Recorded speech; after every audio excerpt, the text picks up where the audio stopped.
Assalamualaikum warahmatullahi wabarakatuh dan salam sejahtera bagi kita semua. Perkenalkan saya Marie, perwakilan dari kelompok 4, Teknologi Sediaan Cair dan Semi Padat. Kami akan mempresentasikan hasil diskusi kami yaitu sediaan salep. Salep. Salep adalah sediaan setengah padat yang mudah dioleskan dan digunakan sebagai obat luar. Bahan obat harus larut atau terdispersi homogen dalam dasar salep yang cocok. Hal-hal yang perlu diperhatikan dalam sediaan salep. Pertama, zat aktif. Dilihat dari sifat fisika kimia dan tujuan terapi. Yang pertama, sifat fisika kimia.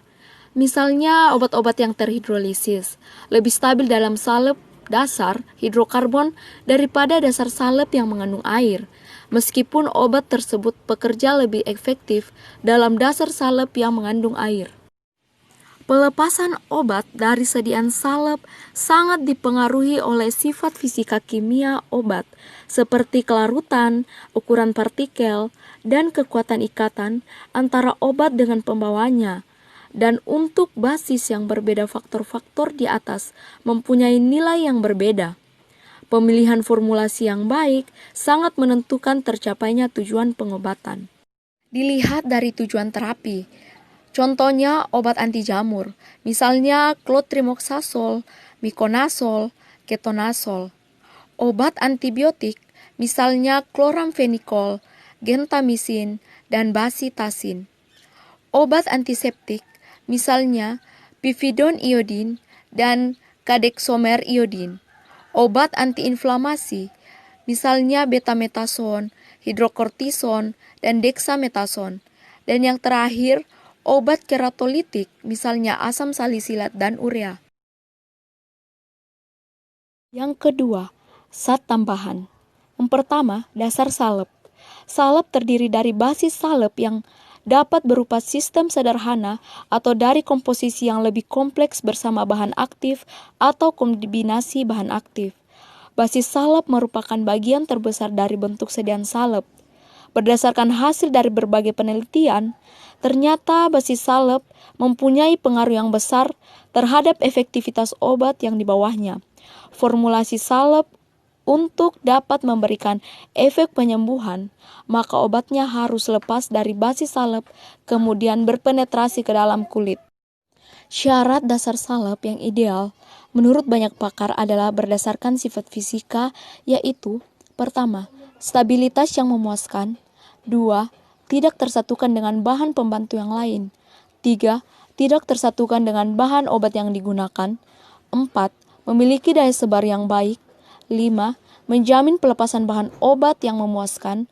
Dan yang terakhir 6. Memiliki daya penyerap air yang baik. Pemilihan basis. Berdasarkan komposisi dasar salep dapat digolongkan sebagai berikut. 1. Dasar salep hidrokarbon, yaitu yang pertama, vaselin putih atau vaselin kuning.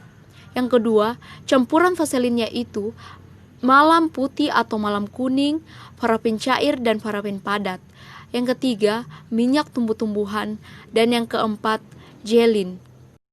Yang kedua, dasar salep serap, yaitu dapat menyerap udara yang terdiri dari pertama, Adep solanae, 2, Nguenta simplex, dan 3, Vetrolenum hydrophilic.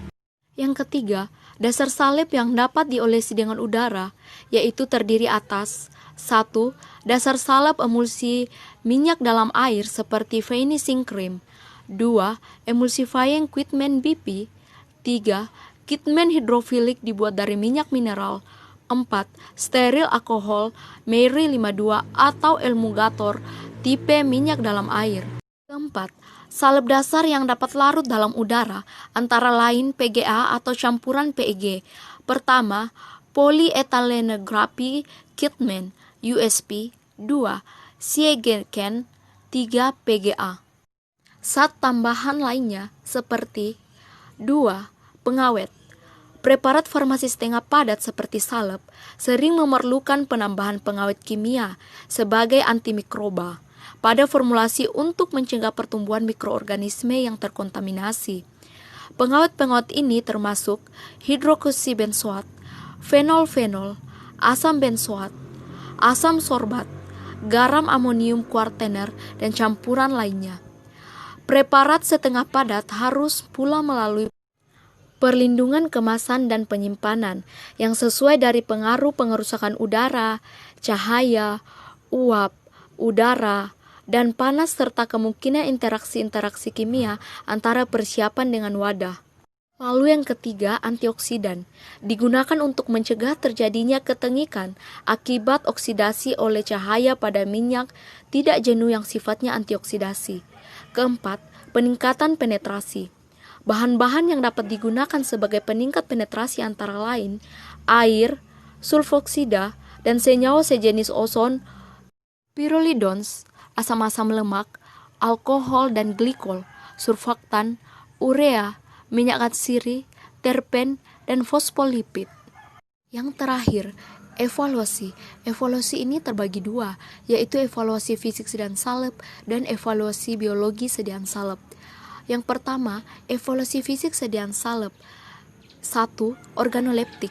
Tujuannya memeriksa kesesuaian warna dan penampilan salep di mana sedapat mungkin mendekati dengan spesifikasi sediaan yang telah ditentukan selama formulasi.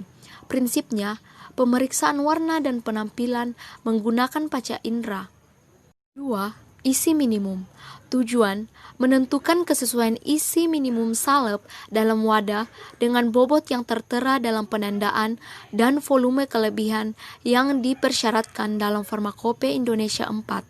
Prinsip pengukuran isi sediaan salep dalam wadah dilakukan dengan menghitung selisih bobot salep dalam wadah dengan bobot wadah yang telah dikeluarkan isinya. Ketiga, uji kebocoran.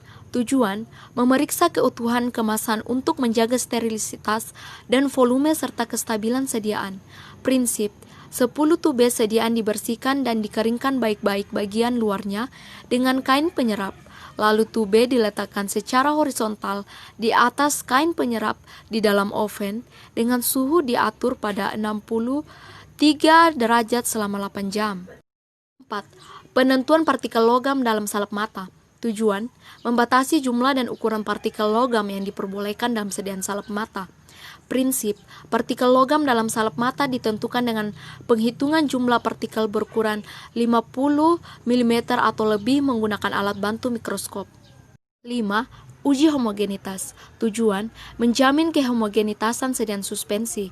Prinsip homogenitas dapat ditentukan berdasarkan jumlah partikel maupun distribusi ukuran partikelnya dengan mengambilkan sampel pada berbagai tempat menggunakan mikroskop untuk hasil yang lebih akurat, atau jika sulit dilakukan atau membutuhkan waktu lama, homogenitas dapat ditentukan secara visual. 6. Uji pelepasan bahan aktif dari sediaan. Tujuan mengukur kecepatan pelepasan bahan aktif dari sediaan.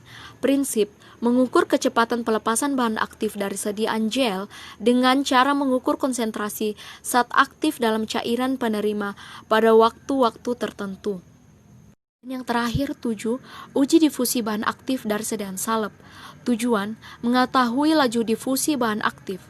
Prinsip menguji difusi bahan aktif dari sediaan salep menggunakan suatu sel difusi dengan cara mengukur konsentrasi bahan aktif dalam cairan penerima pada serang waktu tertentu.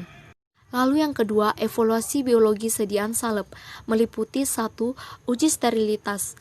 Menguji sterilitas suatu bahan dengan melihat ada tidaknya pertumbuhan mikroba pada inkubasi bahan uji menggunakan cara inokulasi langsung atau filtrasi dalam medium tioglikonat cair dan soyben casein digas. Prosedur uji dapat menggunakan teknik inokulasi langsung ke dalam media pada 30-35 derajat Celcius selama tidak kurang dari 7 hari.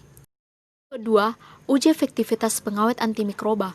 Pengurangan jumlah mikroba yang dimasukkan ke dalam sediaan yang mengandung pengawet dalam selang waktu tertentu dapat digunakan sebagai parameter efektivitas pengawet dalam sediaan.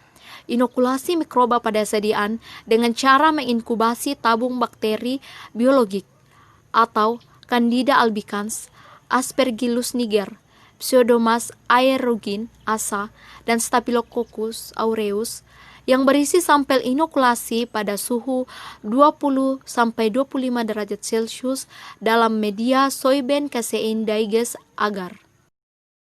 Ketiga, penetapan potensi antibiotik secara mikrobiologi. Pengukuran hambatan pertumbuhan biakan mikroba oleh antibiotik dalam sediaan yang ditambahkan ke dalam media, padat, atau cair yang mengandung biakan mikroba berdasarkan metode lempeng atau metode turbidimetri. 4. Kandungan zat antimikroba. Penentuan kandungan zat antimikroba menggunakan kromatografi gas atau polarografi atau sesuai dengan pengawet yang digunakan. Demikianlah hasil presentasi kami. Kurang lebihnya kami mohon maaf. Terima kasih. I'm all about him, and he's all about me, and we don't give a